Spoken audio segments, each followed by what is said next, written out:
இன்று 3வது நாளாகவும் மகியங்கனை நகர பொது சந்தையில் இந்த நடமாடும் மருத்துவ சேவை முன்னெடுக்கப்பட்டுள்ளது. அங்குள்ள மக்களுக்கு வெளிநோயாளர் பிரிவு, கதிரியக்க பரிசோதனைகள் மற்றும் பல்வேறு சுகாதார வசதிகள் வழங்கப்பட்டுள்ளன.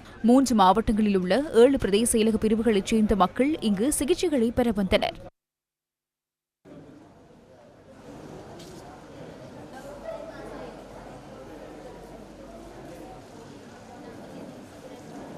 that has come to provide humanitarian assistance and disaster relief.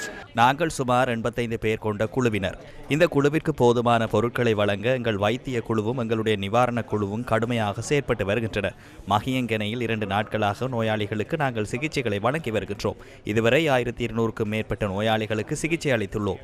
இன்று 700 முதல் 800 வரையிலான நோயாளிகளுக்கு சிகிச்சைகளை வழங்கி வருகின்றோம். இந்த அண்டத்திலிருந்து மீண்டு வரும் இலங்கை மக்களுக்கு அதிகபட்ச ஆதரவையும் உதவியையும் வழங்க நாங்கள் எதிர்பார்க்கின்றோம். And continue to help each other. Sinhala மற்றும் தமிழ் மொழியை சரளமாக பேசக்கூடிய வைத்தியர்கள் உள்ளிட்ட ஜப்பானிய வைத்திய குழு ஒன்று இன்று 4வது நாளாக சிலாபம் மக்களுக்கு தேவையான சிகிச்சைகளை வழங்கியது. இந்த வைத்திய முகாம் சிலாபம் போலீஸ் நிலையத்தில் அமைக்கப்பட்டுள்ளது. டெங்கு மற்றும் சிக்கன்குனியா நோயாளிகள் தற்போது இந்த பகுதியில் இருந்து பதிவாகி வருவதாக வைத்திய குழு தெரிவித்துள்ளது.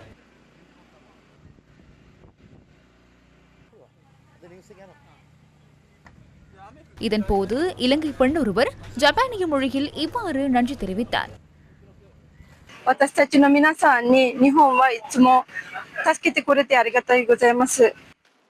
அண்மையில் ஏற்பட்ட மண் சரிவில் பலர் உயிரிழந்த அகும்பரை ரம்புகே அல்ல பகுதியில் ஐக்கிய அரபு ராச்சியத்தின் நிவாரணக் குழுக்கள் மற்றும் நன்கொடையாளர்களின் மேற்பார்வையின் கீழ் சடலங்களை தேடும் பணி நேற்று 2வது நாளாக தொடர்ந்தது.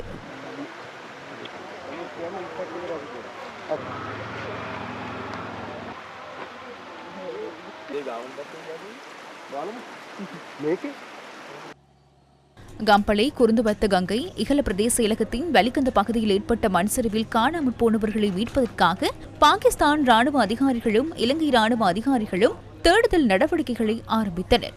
இங்கு ஏற்பட்ட மண் சரிவில் 8 பேர் காணாமற் போயுள்ளனர். காணாமற் போனவர்களில் 4 பேரின் சடலங்கள் மீட்கப்பட்டுள்ளன. 4 பேரை மீட்பதற்கான நடவடிக்கைகள் தொடர்ந்தும் முன்னெடுக்கப்பட்டு வருகின்றன. We came to know from the locals that there are 3. நாங்கள் காணக்கூடியதாக உள்ள இந்த பாரிய மண் சரிவு காரணமாக 3 சடலங்கள் அந்த பகுதியில் புதையுண்டுள்ளதாக அந்த பிரதேச மக்கள் குறிப்பிட்டனர். எங்கள் குழு டிசம்பர் மாதம் 5ஆம் தேதி முதல் செயற்பட்டு வருகின்றது. இந்த சடலங்களை மீட்க நாங்கள் எங்களால் முடிந்த அனைத்தையும் செய்து வருகின்றோம். தொழில்நுட்ப ரீதியில் மற்றும் மோப்ப நாய்களை பயன்படுத்தி எங்களுடைய குழு தேடுதல்களை மேற்கொண்டு வருகின்றன. இந்த சடலங்களை கண்டுபிடிக்கும் நிலையை இப்போது நெருங்கிவிட்டதாக நினைக்கின்றேன். இந்த சடலங்களை கண்டுபிடிக்க கற்கள் மற்றும் மண்ணை அகற்றும் போது நகைகள், பணம் மற்றும் இந்த மக்களின் ஏனைய பொருட்களையும் நாங்கள் மீட்டுள்ளோம். அவற்றை இலங்கை இராணுவத்துடன் இணைந்து போலீஸ் நிலையங்களில் ஒப்படைத்தோம். அடுத்த 2 அல்லது 3 நாட்களில் இந்த சடலங்களை மீட்போம் என்று நம்புகின்றேன். And hopefully we will be recovering these bodies in next 2 to 3 days.